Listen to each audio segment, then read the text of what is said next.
What's up, guys? We watched Hereditary tonight. There's a little bit of glare on there. 2018, this came out. Ryan loved it. It was complete shit. It was the shittiest 2 hours of my life. Okay, right off the bat, though, they did show a bunch of naked old people that Ryan's really into, because I don't know why. There was a little bit of old man tiny peen. Exactly, and a lot of saggy old boobs. woman boobs, which was kind of cool. So it was like 3% titties compared to 60% from Hostel. Very true, very true. What did you think about like the storyline and stuff, though? It was kind of all over the place and confusing, I know. Like at the beginning, you're like waiting for something to happen for so fucking long. It just drags on, and you never really get there. So if anybody's ever like, hey, you guys want to watch this movie? Don't fucking watch it. Don't watch it. What is the thing that sticks with you from this movie, though? Like, what is it? Besides it being kind of boring and drawn out. I just think it's funny in the beginning. Oh, did you hear that? In the beginning, where this kid is in high school trying to go to a high school party, and his mom makes him take his 13-year-old sister, which we thought she was 5, and he ends up driving really high, stoned, trying to take her to the hospital because she has an allergic reaction, and then he ends up getting her decapitated. Yes, I mean, that was pretty cool. That's what got me interested in the beginning. And then, you know... It just never goes anywhere. It doesn't seem to really go anywhere. I mean, I did like how it mentally played with you, but at the same time, I just expected more. I felt like it was just such a build-up for... A really lame ending. Well, but it was just weird. It didn't make sense. I get it. Was it witches that brought this Paimon fucking god back? Was it like just a weird cult of people? If you guys have any like information on it, let us know. Because I feel like it kind of left us with a lot of questions. It left me wondering, what the fuck is going on here? Oh, you know what? We almost forgot. Can't forget this thing. So I'm gonna say this was probably as dry as it fucking gets on this spectrum. Okay, so this is our Gore Scale. And it's kind of hard to see right here. There you go, no, it's perfect right there. But right here is where this movie falls. Right at the very bottom. This would probably be something like, I don't know, an Evil Dead or something Quentin Tarantino-esque. This movie had very little blood in it. It kind of let us down. It wasn't that gory at all. But, yeah, I don't know. If I had to score this movie, what would you score it?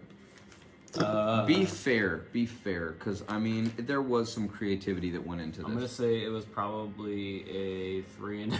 No, that's me being nice. It was like a 2.5. Okay. It sucked, but the film quality was still good, but it just was such a shitty movie that it was like I was just waiting for something scary to happen, that like now I just want to watch a fucking nasty, scary movie just so I can be scared.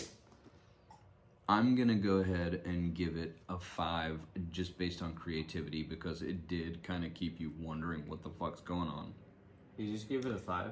Yeah. Didn't you give that last movie a 5? No, I gave it more. I forget what I gave it, though. I'm not going to give every movie a 5. I was going to say, you know what I mean? This movie was shitty. What was your most memorable moment?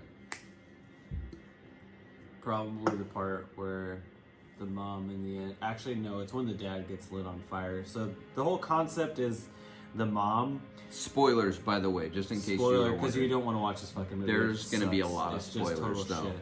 So the mom has like this book that she has to... Or she like tries to burn because it's like connected to her daughter, but all these weird, crazy things are happening. And then her arm starts catching on fire, and she realizes that she can't put herself out of being on fire unless she stops the notebook from being on fire. And so time passes on through the movie. and she's like telling her husband like, babe, you need to just throw this in the fire for me. And he's like, I'm sorry, I can't do this anymore, I gotta call the cops. And so she's covered it in paint thinner, and she throws it in there, and instead of her catching on fire, he catches on fire. I think that part was pretty kind of like, the irony was pretty good, how they played that there. My favorite part is gonna be a toss-up between the little girl getting her fucking head knocked off by the fucking telephone pole, because what the fuck? Or the part where the mom's up in the air, suspended by nothing, fucking sawing her head off, and then her body drops, but you just hear that part. That part's pretty fucking crazy. Well, it was pretty funny too when the mom, she makes models of like these little like dollhouse type things, and she makes a model of the scene of her son driving this little minivan SUV thing, and then the daughter with no head and the head on the ground. What kind of beer are we drinking tonight? Side note, yeah, Bike Dog Brewing Company. It's a hazy, it's 7.0. It's pretty tasty. I like it. What was it called? It's right here. I've had 2, and I feel a decent buzz. Without end. And then we also threw in a little bit of Voodoo Ranger. That's what we're drinking now, because we ran out. Voodoo Ranger Juicy Haze IPA, 7.5. Tell us what crazy, scary movies we're supposed to watch. I'm just going to also add Not only that, but do you recommend this to here, our enemies? It says this generation's The Exorcist, but heads will spin more savagely. This says 4 stars, so I was kind of excited. I would never give this movie. Okay, but also remember, he's not a huge horror fan. So for horror fans out there that love the suspense, love that fucking creepy weirdo feeling, love to be like unnerving, you might like it. Okay, so for someone that's looking for blood, gore, guts, scary, something that's constantly coming at you with jump scares and blood and fucked up shit, you're probably not gonna like this. Touche. I was gonna say Evil Dead compared to this, Evil Dead was probably way better. I would rate it higher because it's just so nasty and funny. He likes it nasty. Nasty. Especially when there's old genitalia involved. All right, you guys. Thank you for watching. Thanks for watching. That's Ryan. Cheers. I'm Albert. Have we ever introduced ourselves? I don't know. But let us know if we should make more of these. I feel like we should make more of these because this is probably fun. It is. Well, it's fun for me. So fuck it. Okay. Bye, you guys.